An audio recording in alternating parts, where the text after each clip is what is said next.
Welcome to Pediatric Case Review. Today we will explore laryngitis in children, a common condition that affects the voice box and vocal cords. Our objectives for this comprehensive lecture include recognizing the clinical presentation and symptoms, understanding the examination findings, learning the underlying pathophysiology, knowing when to investigate, implementing appropriate treatment strategies, and identifying potential complications. This lecture will provide you with the essential knowledge needed to diagnose and manage pediatric laryngitis effectively. Let us begin this educational journey together. Question 1. A 6-year-old child presents with 3 days of hoarseness following a recent cold. The child has a dry cough but is eating well, has no drooling, and remains afebrile. The parents report that the voice became raspy gradually over the past few days. What is the most likely diagnosis? Option A, acute laryngitis. Option B, epiglottitis. Option C, peritonsillar abscess. Option D, vocal fold paralysis. Take a moment to consider the clinical presentation and choose your answer. The correct answer is A, acute laryngitis. This child presents with the classic features of acute viral laryngitis. The hoarseness and dry cough following a recent viral upper respiratory infection are typical. The absence of drooling, normal eating, and lack of toxic appearance effectively rule out more serious conditions like epiglottitis or peritonsillar abscess. The gradual onset over several days and the child's overall well appearance make vocal fold paralysis unlikely.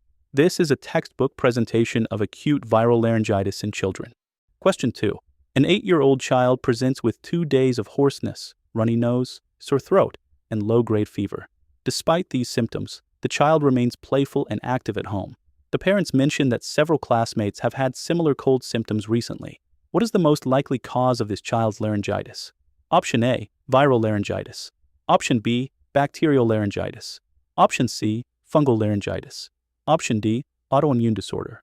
Consider the epidemiology and typical presentation. The correct answer is A, viral laryngitis.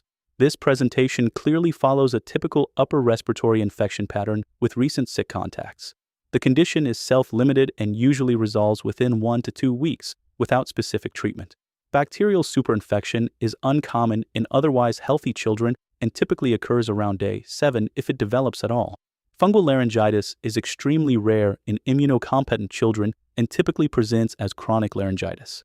Autoimmune disorders causing laryngitis are exceptionally rare and would not present acutely like this. Question 3. A child undergoes flexible laryngoscopy for persistent hoarseness that has not improved with conservative measures. The physician wants to directly visualize the larynx to confirm the diagnosis and rule out other pathology. What is the typical laryngoscopic finding in acute laryngitis? Option A, erythematous and edematous vocal folds with sticky secretions. Option B, cherry red epiglottis. Option C, unilateral immobile true vocal fold. Option D, peritonsillar bulge with uvular deviation. Think about the inflammatory changes. The correct answer is A, erythematous and edematous vocal folds with sticky secretions. The inflammation and edema of the vocal folds significantly impair their normal vibration during phonation, which is what produces the hoarse voice quality. Sticky or ropey secretions may accumulate between the vocal cords or in the interarytenoid region during acute laryngitis. Option B, a cherry red epiglottis, is the classic finding in epiglottitis. Option C suggests vocal fold paralysis from nerve damage. Option D describes a peritonsillar abscess appearance. Let us review the key differences between viral and bacterial laryngitis, which is crucial for appropriate management. Viral laryngitis, which is much more common, has gradual onset over days, lasts 1 to 2 weeks with self-limited course, presents with low-grade fever or no fever, and children appear non-toxic and playful. Associated symptoms include runny nose, dry cough, and sore throat. Bacterial laryngitis is rare, has abrupt rapid onset, high fever commonly above 38.5 degrees Celsius, toxic ill-appearing child, severe pain, and purulent secretions. Remember, most cases are viral and antibiotics should be reserved only for bacterial cases. The correct answer is A, urgent airway assessment and emergency referral. The combination of high fever, drooling, tripod positioning, muffled voice, and inspiratory stridor strongly suggests epiglottitis or severe airway obstruction. This is a true medical emergency requiring immediate airway management in a controlled environment. Do not attempt to examine the throat or perform any interventions that may distress the child further, as this could precipitate complete airway obstruction. The child needs urgent transport to an emergency department with pediatric airway expertise available immediately. Question 5. A 9-year-old child with hoarseness undergoes video stroboscopy, which shows reduced mucosal wave of the vocal folds. The parents want to understand why their child's voice sounds hoarse. What is the underlying mechanism of hoarseness in acute laryngitis? Option A, increased phonation threshold pressure from vocal fold edema.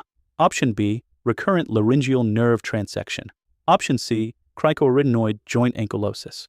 Option D, laryngospasm causing apnea. Consider the pathophysiology of inflammation and vocal fold function. The correct answer is A, increased phonation threshold pressure from vocal fold edema. The inflammation causes significant edema, which increases both the mass and stiffness of the vocal folds. This makes them vibrate poorly during phonation because the normal mucosal wave is disrupted. The increased phonation threshold pressure makes voice production difficult or impossible, resulting in dysphonia, which is hoarseness, or even complete aphonia, which is total voice loss. The other options describe structural or neurological damage which is not present in simple acute laryngitis. Question 6. A 10-year-old child has hoarseness that has persisted for 5 weeks without improvement. There is no difficulty breathing, no drooling, and the general physical examination is completely normal. The child is otherwise healthy and active. The parents are concerned because the hoarseness is not resolving as they expected. What is the best next step in management? Option A, refer for laryngoscopy. Option B, broad-spectrum antibiotics. Option C, neck computed tomography scan. Option D, oral steroids immediately. The correct answer is A, refer for laryngoscopy.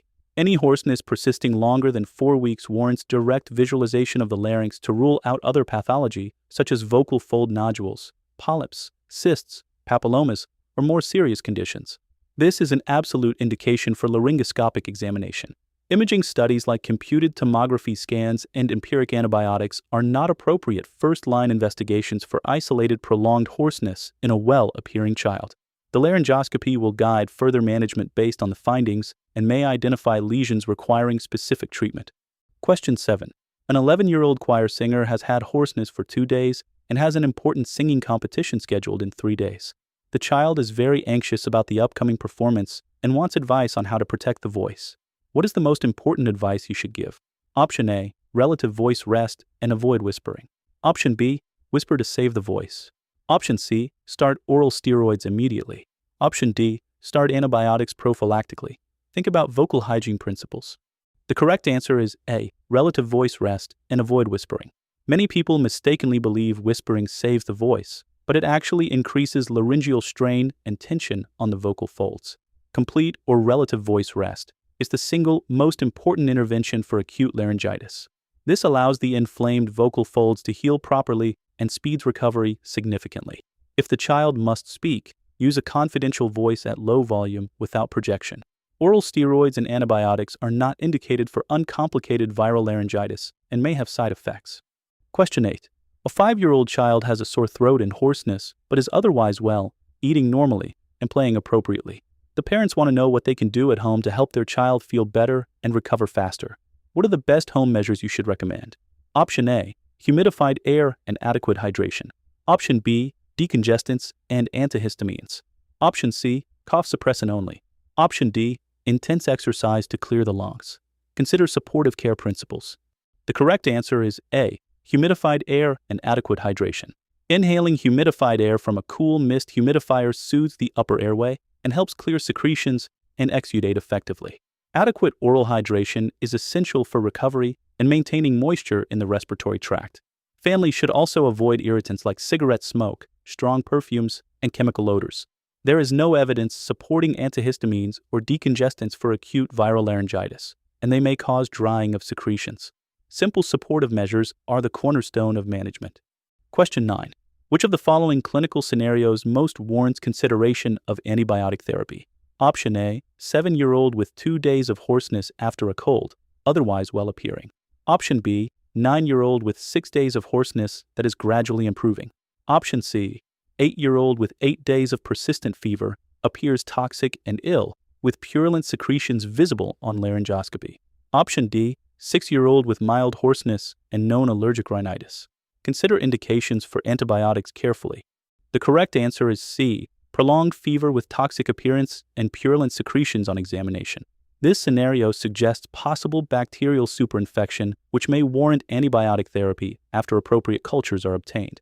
However, routine antibiotics are not recommended for uncomplicated viral laryngitis in otherwise healthy children. Most cases resolve spontaneously within 1 to 2 weeks without antibiotics. The first two scenarios describe typical viral courses.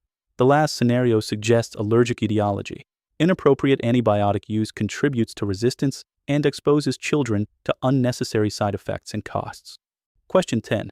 A 12-year-old child repeatedly strained their voice during an episode of laryngitis, continuing to shout and speak loudly despite the hoarseness. Now the hoarseness persists even after the acute illness has completely resolved several weeks ago. The parents are concerned about the ongoing voice problem. What is the most likely complication that has developed? Option A, vocal fold nodules. Option B, cholesteatoma. Option C, otitis media with effusion. Option D, subglottic hemangioma. The correct answer is A, vocal fold nodules. Repetitive voice misuse or abuse during laryngeal inflammation predisposes children to developing benign vocal fold lesions, including nodules, pseudonodules, polyps, or cysts. These structural changes result from trauma to the mucosa at the junction of the anterior and middle thirds of the vocal folds.